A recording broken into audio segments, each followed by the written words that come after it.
ವಿಶೇಷ ಕಾರ್ಯಕ್ರಮ ಬಲಗೈ ಸಮುದಾಯಕ್ಕೆ ಅನ್ಯಾಯ ಆಗಿರುವಂಥ ವಿಷಯ ಕುರಿತು ಇವತ್ತು ಕರ್ನಾಟಕದಾದ್ಯಂತ ಬಲಗೈ ಜನಾಂಗದವರು ಪರಿಶಿಷ್ಟ ಜಾತಿಯಲ್ಲಿ ಕಂಡುಕೊಂಡಿರುವಂಥ ಬಲಗೈ ಜನಾಂಗದವರು ಪ್ರತಿಭಟನೆಗಳನ್ನು ಮಾಡ್ತಾ ಇದ್ದಾರೆ. ಇದಕ್ಕೆ ಕಾರಣಗಳೇನು, ಅವರ ಆಕ್ರೋಶ ಏನು, ಸರ್ಕಾರ ವಿರುದ್ಧ ಅವರು ಯಾಕೆ ತಮ್ಮ ಪ್ರತಿಭಟನೆಯನ್ನು ಮಾಡ್ತಾ ಇದ್ದಾರೆ ಅನ್ನೋದ್ರ ಬಗ್ಗೆ ನಾವು ತಿಳ್ಕೊಳ್ಳೋಣ.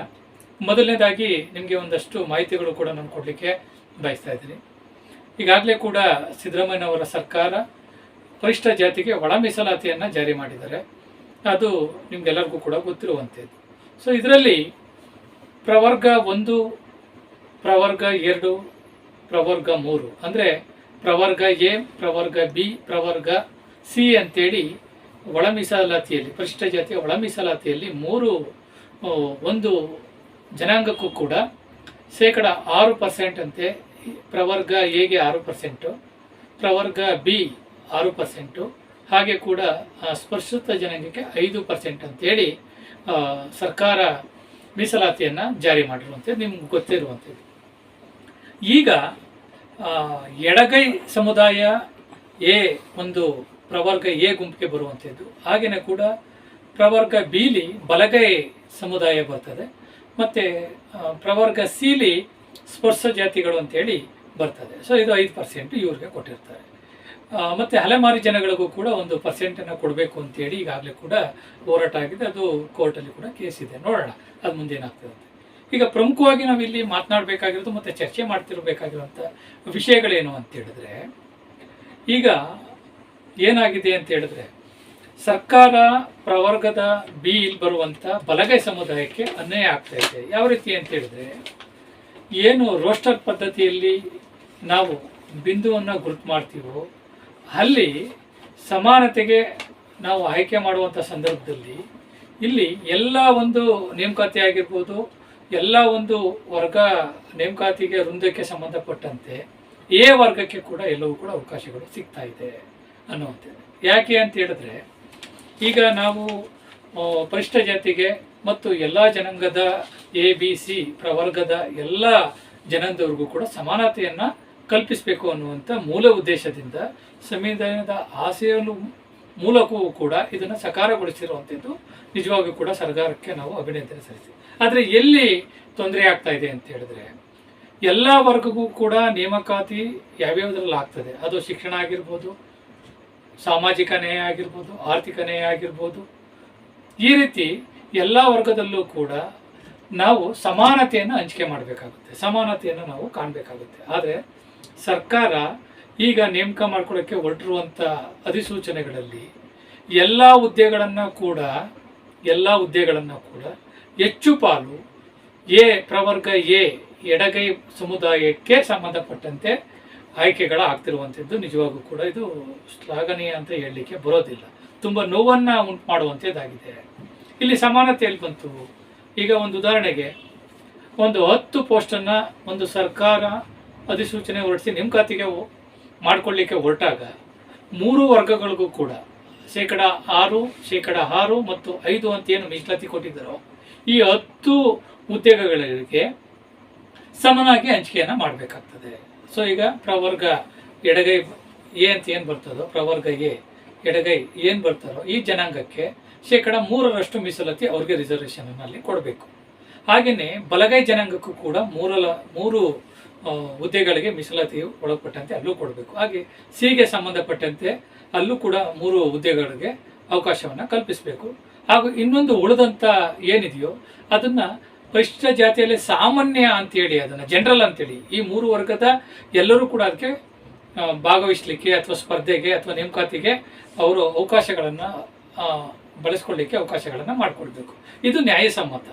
ಅಂದರೆ ಈಗ ಏನು 6-6-5 ಅನ್ನುವಂಥ ಅನುಪಾತದಲ್ಲಿ ಈಗ ಮಾಡಿದರು, ಅದೇ ರೀತಿ ಕೂಡ ಯಾವುದೇ ಹುದ್ದೆಗಳನ್ನು ಅವರು ಅಧಿಸೂಚನೆ ಹೊರಡಿಸಿದಾಗ ನೇಮಕಾತಿ ಮಾಡ್ಕೊಳ್ಳುವಂಥ ಸಂದರ್ಭದಲ್ಲಿ ಸರ್ಕಾರಿ ನೇಮಕಾತಿ ಮಾಡ್ಕೊಳ್ಳುವಂಥದ್ದು, ಅದು ನಿಗಮ ಮಂಡಳಿ ಆಗಿರ್ಬೋದು, ವಿಶ್ವವಿದ್ಯಾಲಯಗಳಾಗಿರ್ಬೋದು, ಅಥವಾ ಯಾವುದೇ ಒಂದು ಇಲಾಖೆಯ ನೇಮಕಾತಿ ಆಗಿರ್ಬೋದು, ವೃಂದಗಳಲ್ಲಿ ಎಷ್ಟು ಹುದ್ದೆಗಳು ಇರ್ತವೆ.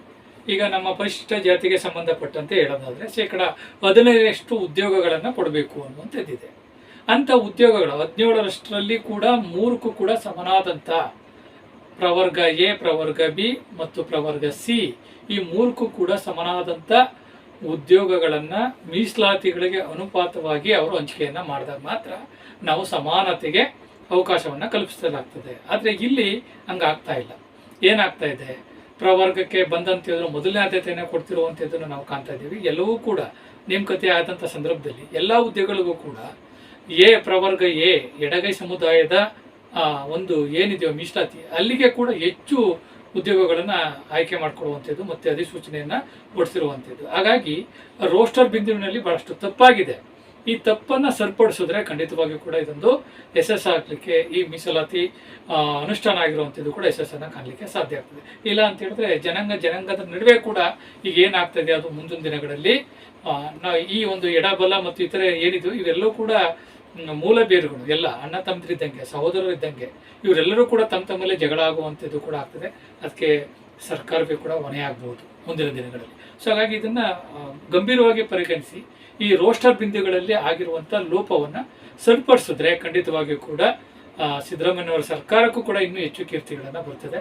ಇದಕ್ಕೆ ಸಂಬಂಧಪಟ್ಟಂಥ ಯಾರು ಅಧಿಕಾರಿಗಳಿರ್ತಾರೋ ಮತ್ತು ಯಾರು MLAಗಳಿರ್ತಾರೋ, ರಾಜಕಾರಣಿಗಳಿರ್ತಾರೋ ಅವರುಗಳು ಇದ್ರ ಬಗ್ಗೆ ಆಲಿಸಿ ಈ ಸಮಸ್ಯೆಗಳನ್ನು ಬೇಗ ಬಗೆಹರಿಸಿದ್ರೆ ನಿಜವಾಗಿಯೂ ಕೂಡ ಈ ಒಂದು ಒಳ ಮೀಸಲಾತಿಯನ್ನು ತಂದಂಥ ಕೀರ್ತಿಗೆ ಏನಿದೆಯೋ ಇನ್ನೊಂದಷ್ಟು ನಿಮಗೆ ಸಲ್ಲಲಿಕ್ಕೆ ಸಾಧ್ಯವಾಗ್ತದೆ. ಅದರಲ್ಲಿ ಈಗ ಒಂದಷ್ಟು ಉದ್ಯೋಗಗಳಿಗೆ ನೇಮಕಾತಿಗಳಿಗಾಗಿ ಅಧಿಸೂಚನೆಗಳನ್ನು ಹೊರಡಿಸಿದರೆ ಅದರಲ್ಲಿ ರೋಸ್ಟರ್ ಬಿಂದುವಿನಿಂದ ಆದಂಥ ಲೋಪದಿಂದ ಹೇಗೆ ಇನ್ನುಳಿದಂಥ ಬಿ ಮತ್ತು ಸಿ ವರ್ಗಗಳಿಗೆ ಅನ್ಯಾಯ ಆಗಿದೆ, ಇನ್ನೂ ಕೂಡ ಅದರಲ್ಲಿ ಯಾವುದೇ ರೀತಿಯಾದಂಥ ಉದ್ಯೋಗಗಳನ್ನು ಇನ್ನು 30 ವರ್ಷಗಳು ಕೂಡ ಅದು ಉದ್ಯೋಗಗಳನ್ನು ಅಲ್ಲಿ ತುಂಬಲಿಕ್ಕಾಗಲ್ಲ ಅನ್ನುವಂಥ ಒಂದು ಸಣ್ಣ ಮಾಹಿತಿಯನ್ನು ನಿಮಗೆ ಕೊಡ್ತೇನೆ ನೋಡಿ. ಈಗ ಸರ್ಕಾರ ಅಧಿಸೂಚನೆ ನೇಮಕಾತಿಗಾಗಿ ಅಧಿಸೂಚನೆ ಹೊರಡಿಸಿರುವಂಥ ಇಲಾಖೆಗಳ ಬಗ್ಗೆ ನಿಮಗೆ ಈಗ ಒಂದಷ್ಟು ಮಾಹಿತಿಗಳನ್ನು ಕೊಟ್ಟರೆ ಇದರ ತಾರತಮ್ಯ ಹೇಗಿದೆ ಅನ್ನುವಂಥದ್ದು ನಿಮಗೆ ಗೊತ್ತಾಗುತ್ತೆ ನೋಡಿ. ಕೃಷಿ ಮಾರುಕಟ್ಟೆ ಅನ್ನುವಂಥ ಒಂದು ಇದರೊಳಭಾಗದಲ್ಲಿ ಮಂಡಳಿಯಲ್ಲಿ 180 ಪೋಸ್ಟನ್ನು ಕಾಲ್ ಮಾಡಿದ್ದಾರೆ.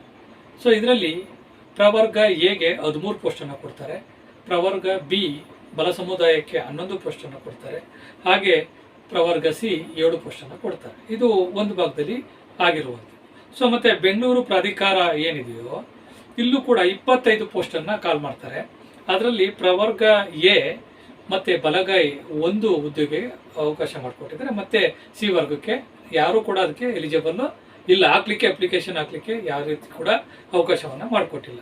ಜೊತೆಗೆ ಕರ್ನಾಟಕ ಸಾಬೂನು ಲಿಮಿಟೆಡ್ ಅಂತೇಳಿ ಇಲ್ಲಿ ಕೂಡ 18 ಪೋಸ್ಟ್ಗಳಿಗೆ ಹುದ್ದೆಗಳಿಗೆ ಕಾಲನ್ನು ಮಾಡ್ತಾರೆ. ಅದರಲ್ಲಿ 5 ಹುದ್ದೆಗಳು ಪ್ರವರ್ಗ ಎಗೆ ಹೋಗುತ್ತೆ, ಮತ್ತು ಪ್ರವರ್ಗ ಬಿಗೆ 1 ಹುದ್ದೆಗಳು ಬರುತ್ತೆ, ಸಿ ವರ್ಗಕ್ಕೆ ಯಾವುದೇ ರೀತಿಯಾದಂಥ ಅವಕಾಶಗಳು ಅವರ ಅಪ್ಲಿಕೇಶನ್ನ ಹಾಕ್ಲಿಕ್ಕೆ ಅವಕಾಶಗಳು ಕೂಡ ಅಲ್ಲಿ ಕಂಡು ಬರೋದಿಲ್ಲ. ಇನ್ನು ಸಣ್ಣ ಕೈಗಾರಿಕಾ ಅಭಿವೃದ್ಧಿ ನಿಗಮ ಅಂತೇಳಿ 44 ಪೋಸ್ಟ್ಗಳನ್ನು ಕಾಲ್ ಮಾಡ್ತಾರೆ.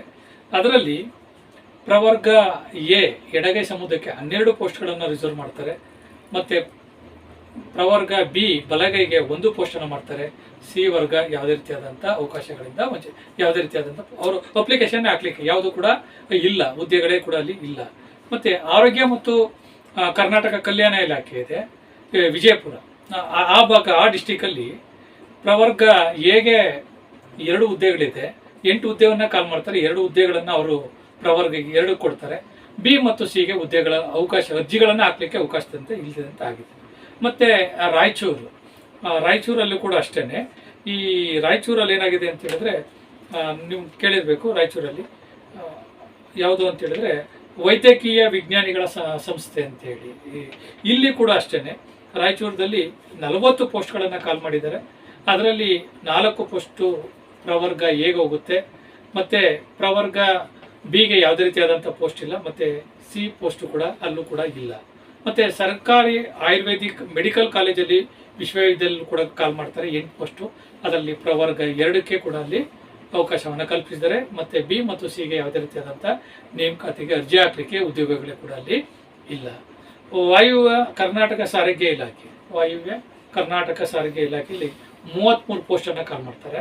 ಅದರಲ್ಲಿ 10 ಪೋಸ್ಟು ಎ ಪ್ರವರ್ಗ ಎಗೆ ಹೋಗ್ತದೆ ಎಡಗೈಗೆ, ಇನ್ನು ಬಿ ಆಗಲಿ ಸಿ ಆಗಲಿ ಯಾವುದೇ ರೀತಿಯಾದಂಥ ಅವಕಾಶಗಳನ್ನು ಅಲ್ಲಿ ಹುದ್ದೆಗೆ ಕ್ರಿಯೇಟ್ ಮಾಡಿಲ್ಲ, ಅಲ್ಲಿ ಅವಕಾಶಗಳೇ ಕೂಡ ಇಲ್ಲ ಅನ್ನೋದು. ಮತ್ತು ಜೊತೆಗೆ ಕೃಷಿ ವಿವಿಧ ಧಾರವಾಡ ಇದರಲ್ಲಿ ಮಾಡಿದ್ದಾರೆ ವಿದ್ಯಾಲಯದಲ್ಲಿ, ಅದರಲ್ಲಿ 39 ಪೋಸ್ಟ್ಗಳನ್ನು ಕಾಲ್ ಮಾಡಿದ್ದಾರೆ. ಇಲ್ಲೂ ಕೂಡ ಅಷ್ಟೇ ಪ್ರವರ್ಗ ಎ 9 ಪೋಸ್ಟ್ಗಳು ಅವ್ರಿಗಿದೆ. ಬಿ ಮತ್ತು ಸಿಗೆ ಯಾವುದೇ ರೀತಿಯಾದಂಥ ಉದ್ಯೋಗಗಳಿಗೆ ಅರ್ಜಿ ಹಾಕುವಂಥ ಅವಕಾಶಗಳು ಕೂಡ ಇಲ್ಲ, ಅಲ್ಲಿ ಪೋಸ್ಟು ಕೂಡ ಕಾಣಿಸ್ತಾ ಇಲ್ಲ. ಇನ್ನು BWSSB ಅಂತೇಳಿ ಅಂತಂದರೆ Bengaluru water supply and service ಅಂತಂದರೆ ಬೆಂಗಳೂರು ನೀರು ಸರಬರಾಜು ಮತ್ತು ಒಳಚರಂಡಿ ವ್ಯವಸ್ಥೆ, ಈ ಒಂದು ಕಾರ್ಪೊರೇಷನಲ್ಲಿ ಒಟ್ಟು 165 ಪೋಸ್ಟನ್ನು ಕಾಲ್ ಮಾಡಿದ್ದಾರೆ. ಎ ಪ್ರವರ್ಗಕ್ಕೆ ಅದರಲ್ಲಿ 10 ಇದೆ, ಬಿ ಪ್ರವರ್ಗಕ್ಕೆ 7 ಇದೆ, ಮತ್ತು ಸಿ ಪ್ರವರ್ಗಕ್ಕೆ 5 ಇದೆ. ಸೊ ಈ ರೀತಿ ಒಟ್ಟಾರೆ ಸರ್ಕಾರ ಇಷ್ಟು 10 ಇಲಾಖೆಗಳಿಂದ 560 ಪೋಸ್ಟ್ಗಳನ್ನು ಕಾಲ್ ಮಾಡಿದ್ದಾರೆ. ಅದರಲ್ಲಿ ಪ್ರವರ್ಗ ಎ ಒಂದಕ್ಕೇನೆ ಕೂಡ ಅಂದರೆ ಎಡಗೈ ಸಮುದಾಯಕ್ಕೆ ಕಡೆ 71 ಪೋಸ್ಟ್ಗಳನ್ನು ತುಂಬುವಂಥ ಅವಕಾಶ ಕೊಟ್ಟಿದೆ. ಮತ್ತು ಬಿಲಿ 21 ಇದೆ, ಹಾಗೆಯೇ ಸಿಲಿ ಬರೀ 14 ಇದೆ. ಇದು ನೀವು ಗಮನಿಸ್ತಾ ಹೋದಾಗ, ಶೇಕಡವಾರು ನಾವು ಗಮನಿಸ್ತಾ ಹೋದಾಗ ಇದು ಒಂಥರ ತಾರತಮ್ಯಗಳಾಗ್ತಾ ಇದೆ. ಇವೆಲ್ಲ ಯಾಕೆ ನಿಮಗೆ ಮಾಹಿತಿಯನ್ನು ಹೇಳಿದೆ ಅಂತ ಹೇಳಿದಾಗ, ಸಮಾನತೆ ಅಂತ ನಾವು ಬಂದಾಗ ಕೊಟ್ಟಿರುವಂಥ ಉದ್ದೇಶ ಏನು ಹೇಳಿ, ಅಸಹಾಯಕರು ಯಾರಿರ್ತಾರೋ, ಈ ಸಮಾಜದಲ್ಲಿ ತುಳಿತಕ್ಕೆ ಯಾರಿರ್ತಾರೋ ಅಂಥ ವ್ಯಕ್ತಿಗಳಿಗೆ ಎಲ್ಲ ರೀತಿಯ ಕ್ಷೇತ್ರದಲ್ಲೂ ಕೂಡ ಸಮಾನತೆ ಅನ್ನೋದು, ಆರ್ಥಿಕವಾಗಿರ್ಬೋದು, ರಾಜಕೀಯ ಆಗಿರ್ಬೋದು, ಶೈಕ್ಷಣಿಕಕ್ಕೆ ಸಂಬಂಧಪಟ್ಟಂತಾಗಿರ್ಬೋದು, ಇಂಥ ಉದ್ಯೋಗಗಳಲ್ಲಿ ಅಥವಾ ನೇಮಕಾತಿಗಳಲ್ಲಿ ಎಲ್ಲ ವರ್ಗಕ್ಕೂ ಕೂಡ ಸಮನಾಗಿ ಹಂಚಿಕೆ ಆಗಬೇಕು. ನಾನು ಆಗಲೇ ಹೇಳ್ದಂಗೆ ಕೂಡ ಒಂದು 10 ಪೋಸ್ಟನ್ನು ಒಂದು ಕಾಲ್ ಮಾಡಿದ್ರೆ ಎಲ್ಲಕ್ಕೂ ಕೂಡ ಸಮನಾಗಿ 3 ಪೋಸ್ಟ್ಗಳನ್ನು ಹಾಕಬೇಕು. ಇನ್ನೊಂದೇ ಉಳ್ಕೊತು ಏನು ಮಾಡೋದು, ಅದನ್ನು SC ಜನರಲ್ ಈ 3 ವರ್ಗದವರು ಕೂಡ ಅಲ್ಲಿಗೆ ಭಾಗವಹಿಸಲಿ. ಯಾರು ಇರ್ತಾರೋ, ಯಾರು ಅದಕ್ಕೆ ಕೇಪಬಲ್ ಆಗಿರ್ತಾರೋ, ಅರ್ಹತೆಯನ್ನು ಪಡ್ಕೊಳ್ಳಿಕ್ಕೆ ಅವಕಾಶಗಳಿರ್ತದೆ, ಅವ್ರು ಪಡ್ಕೊಳ್ತಾರೆ. ಅದು ನ್ಯಾಯಸಮ್ಮತ. ಸೊ ಯಾವ ಆಧಾರದ ಮೇಲೆ, ಯಾವ ರೋಸ್ಟರ್ ಬಿಂದುವಿನ ಮೇಲೆ ಈ ರೀತಿ ತಪ್ಪುಗಳಾಗಿದೆ, ಲೋಪಗಳಾಗಿದೆ ಅನ್ನುವಂಥದ್ದು.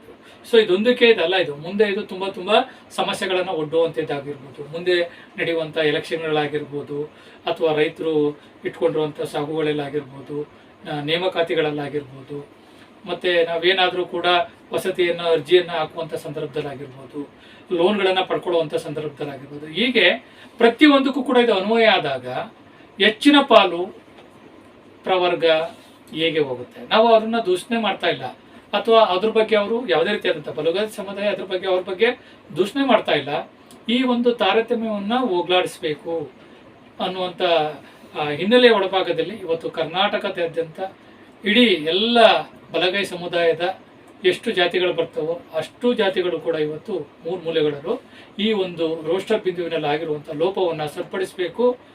ಅಲ್ಲಿ ತನಕ ಯಾವುದೇ ರೀತಿಯಾದಂಥ ಈಗ ಅಧಿಸೂಚನೆ ಹೊರಡಿಸಿರುವಂಥ ನೇಮಕಾತಿಗಳನ್ನು ಮಾಡ್ಕೋಬಾರ್ದು. ಇದು ಸರಿಪಡಿಸಿದ ನಂತರ ಮತ್ತೊಮ್ಮೆ ನೀವು ಅರ್ಜಿಗಳನ್ನು ಆಹ್ವಾನ ಮಾಡಬೇಕು, ನೇಮಕಾತಿಯನ್ನು ಮಾಡಬೇಕು. ಅಲ್ಲಿ ತನಕ ಈ ನೇಮಕಾತಿಗೆ ತಡೆಯನ್ನು ನೀಡೋದ್ರ ಮುಖಾಂತರ ಈ ಅನ್ಯಾಯವನ್ನು ಸರಿಪಡಿಸಿ ಮುಂದಿನ ದಿನಗಳಲ್ಲಿ ಈ ಒಂದು ಸಮುದಾಯಕ್ಕೂ ಕೂಡ ನ್ಯಾಯಯುತವಾದಂಥ ಅವಕಾಶಗಳನ್ನು ಕಲ್ಪಿಸಬೇಕು ಅನ್ನುವಂಥ ಹಿನ್ನೆಲೆಯಲ್ಲಿ ಹೋರಾಟ ಮಾಡ್ತಾ ಇದ್ದಾರೆ.